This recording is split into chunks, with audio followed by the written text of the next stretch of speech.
这是我们理想中的 Notion 知识库，层级分明，井井有条，就像一座精心整理的数字图书馆。但有时候你可能会遇到这种情况，只要你换个视图，看，你的图书馆瞬间崩塌了，整个子集类的文件都消失。别慌，其实要解决这个问题，只需要掌握 Notion Sub Items 的3个核心逻辑。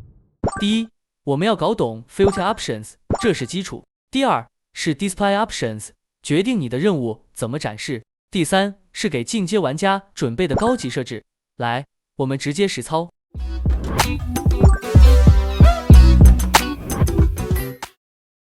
好，进入第一步，为了演示清楚，我直接新建一个数据库。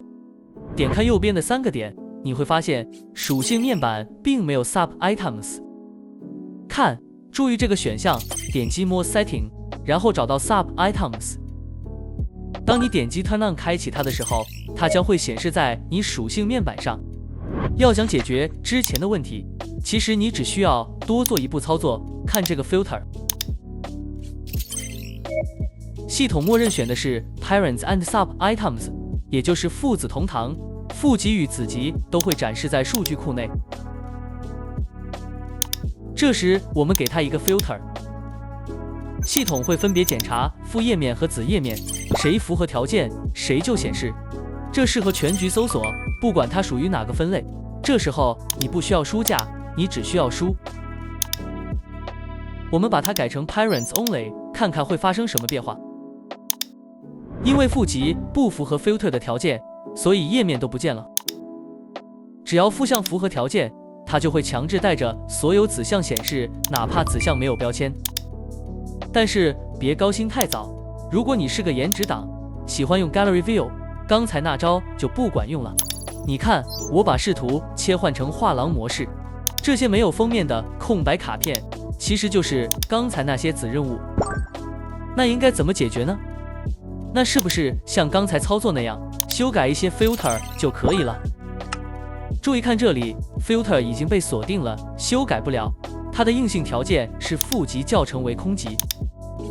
我们只要调整一下显示选项就可以解决了。Gallery View 与 Table View 的显示选项也会不同的。调整为 Disabled，Parents 跟 Sub Items 都会显示出来。它的原理就是不受制于 Sub Items， 因为你使用 Card Property，Filter 是会默认锁定父集的。修改选项后 ，Filter 解放了，你可以自定义筛选条件。除了 Disabled， 还有个选项同样可以解放 Filter， 且可玩性更大，它就是 Flattened List。但选择后子集又不见了，那是为什么呢？你可以看看两者的区别，一个是 Parents Only， 一个是 Card Property。Flattened List 它的子集是直接显示数量 ，Card Property 的子集是会显示子集的名称。但如果想全部显示，应该怎么解决呢？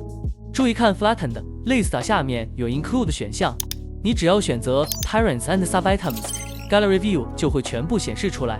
但与 Card Property 的显示状态又不一样，在每个子集的卡片内都会显示归属的父集。同理，如果你选择了 Sub Items Only， 就只会显示子集，父集就不见了。但子集内的父集归属还是会显示的。我们来看看 Filter 选项同样解放了。通过前面的步骤，你应该解决了 Gallery View 卡片显示的问题。理解了逻辑，我们现在来看 Sub Item 显示模式。第一种 Library View， 这是最标准的 Wiki 形态。第二种 Reading List View， 在这个视图里，我们把图书馆变成了阅读流。第三种是看板专属的 Card Property， 不用点开卡片，进度一目了然。这3种视图对应的选项是哪些呢？我们应该如何利用好它？它就藏在我们的 Display Option 内。Nested Toggle 适合整理和归档 ，Flattened List 适合用来做最近更新或者待阅读清单 ，Disabled 适合直接在封面上看到此任务的完成进度。当你需要把一篇新写的文档拖进 Notion 基础教程这个分类下时 ，Nested Toggle 就是最好的选择。Flattened List 这个选项看起来有没有感觉跟 Gallery View 时的很像？它也有 Include， 可以让你选择你想要显示的状态。除了 Nested in Toggle 这个选项，其他的选项是跟 Gallery View 相类似的。不过说实话，我自己用了这么多年 Notion，99%的时间都是用 Nested 模式。毕竟这就是我们用 Sub Items 的初衷嘛，把复杂藏起来，把简单留给眼睛。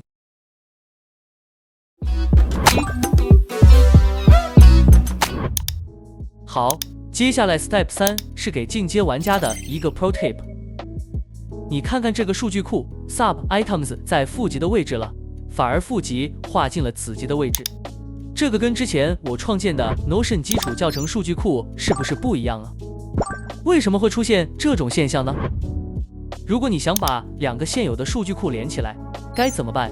看这里 Advanced Settings， 在 Advanced Settings 里，你必须确保这个 Property 选对了，它关乎你数据库选择哪个属性作为子集。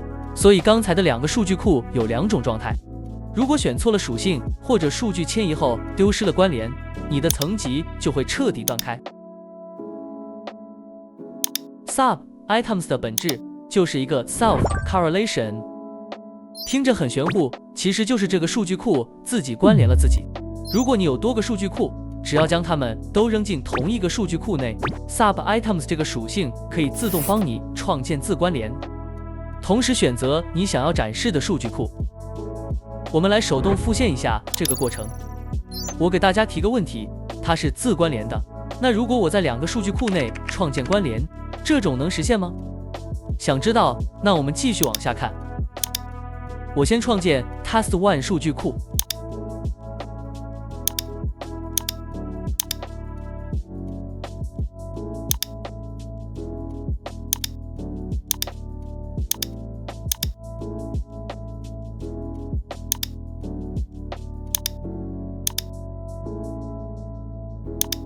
你可以发现 Property 只有两个选项，就是打开 Sub Items 后，将文件拉进去自动生成的属性。如果你没有看见，就是属性面板自动隐藏了。回归到刚才的问题，如果我创建一个新的数据库，两个数据库之间创建关联的，这种可以实现吗？接着往下看，答案很快浮现出来了。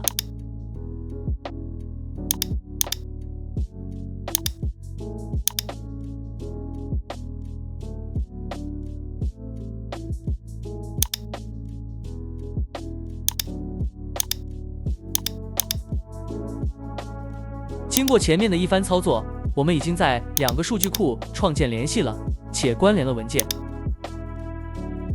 但 Property 还是只显示自关联的属性，说明两个数据库之间的关联并不会改变 Sub Items。我新建一个 Relation 属性，关联的目标，选它自己。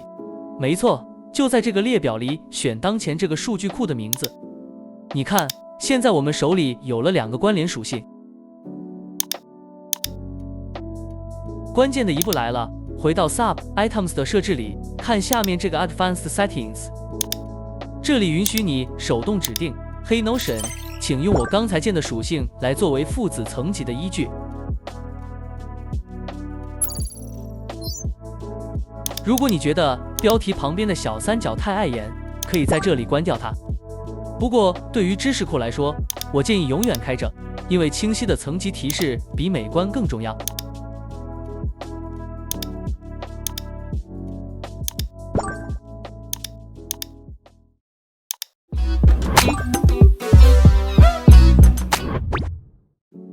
好啦，最后我们快速总结一下今天的知识点，要想 Notion 数据库不乱套。第一，在列表视图里，利用好 Filter Options 来解决子负极显示状态的问题。第二，用 Display Options 切换视角，使用不同的场景。第三，理解 Self Correlation 的原理，万一哪天设置崩了，你知道去哪里手动修好它。掌握这3点，你的数据库逻辑就无敌了。我是 Sheldon， 希望这个视频能帮你的 Notion 进化一个 level。我们下个视频见。